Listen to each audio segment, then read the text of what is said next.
Here's the crack. Yesterday, failed miserably.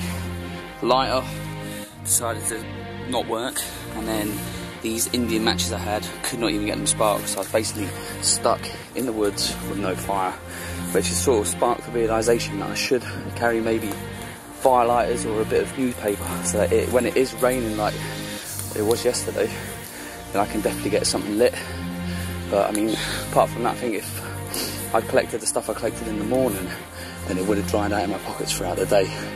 But even still, we're going to skip that rainy bit, maybe do it next time it rains in a few days or whatever, but we're going to get it lit anyway and cook some beans on it. Been walking around, found all these. Here they're all crunchy, but this is probably the gold stuff here, look, all dry. That will go up well easy, so I'm going to quite a good spot for this because all the stuff seems to fall on twigs, so it dries out.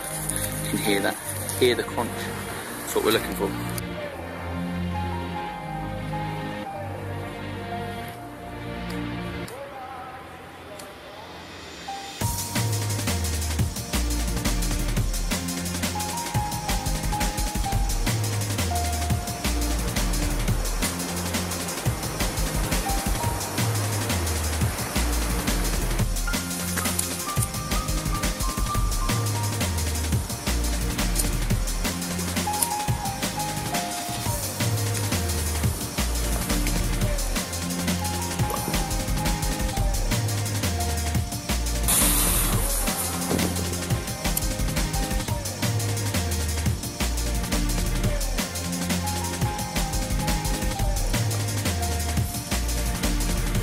Sort of see how I blew my lighter trying to do this yesterday when everything's soaked.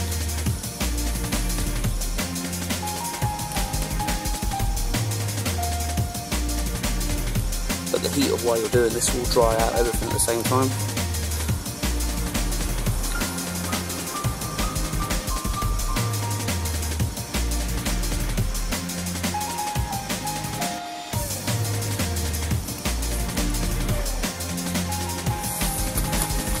Starting to go up now. So yeah, basically once you've done that, just work everything around it, get everything dried out and lit. Push everything that's wet a bit closer. Don't put it on it though, because it will put it out. And forgot to mention then, what I did, because the floor's all minging like that, I laid it with a load of branches first.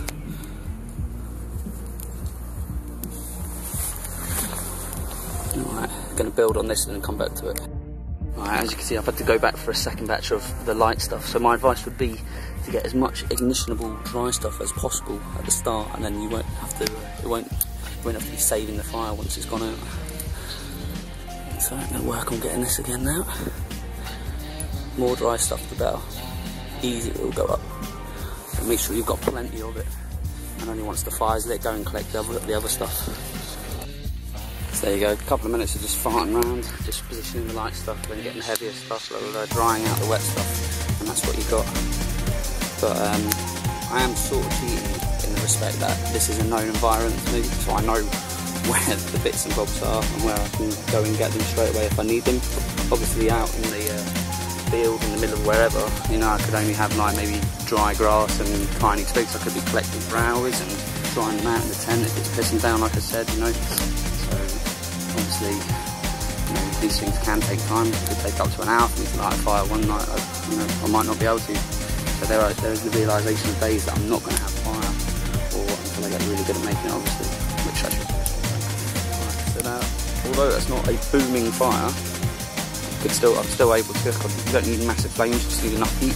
So if you feel above there, there's a lot of heat coming off there. So I've got my tin. Obviously you're going to have to open the top a little bit, because if you heat a pressurised container, then what's going to happen? Exactly. Right, so I'm just going to do that and then I'll come back. There you have it. I'll only open the lid a little bit, because I'm going to want that to be able to cook it out after. Obviously I'm not going to be able to hold that. So yeah, come back to that in a couple of minutes and see how that's going. If you feel that the fire's not producing enough heat, then here's the trick.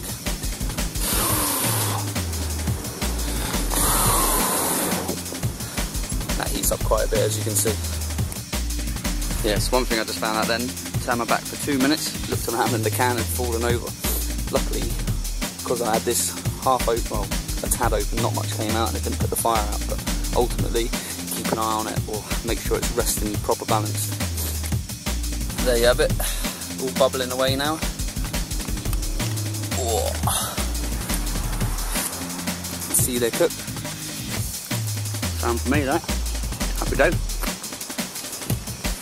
Lunch is served. Ideally next time it would be a lot better to have the fire like quite big and then wait for it to just go down to like a pile of smoulders. What I found I was doing there was I was moving the tin around a lot to be where the heat was, whereas if I just had a massive fire, I could plonk it right in the middle, it'd be a lot easier. But you know, I think it's down to the environment and what kind of fire you get, because obviously like today it's all wet, not that big a fire. On a dry day it could be booming, you know, if I've got all the right materials to make it massive. But yeah, just gonna have to aim for what I've got at the time, I think. Yeah, good lunch that. A bit burnt at the bottom, but what I could do now is clean the tin out with some water and then put some water in it, bubble it up, have a cup of tea, you know, bit of warmth, who knows. Happy days. That's the end of that one. Remember to always put your fires out.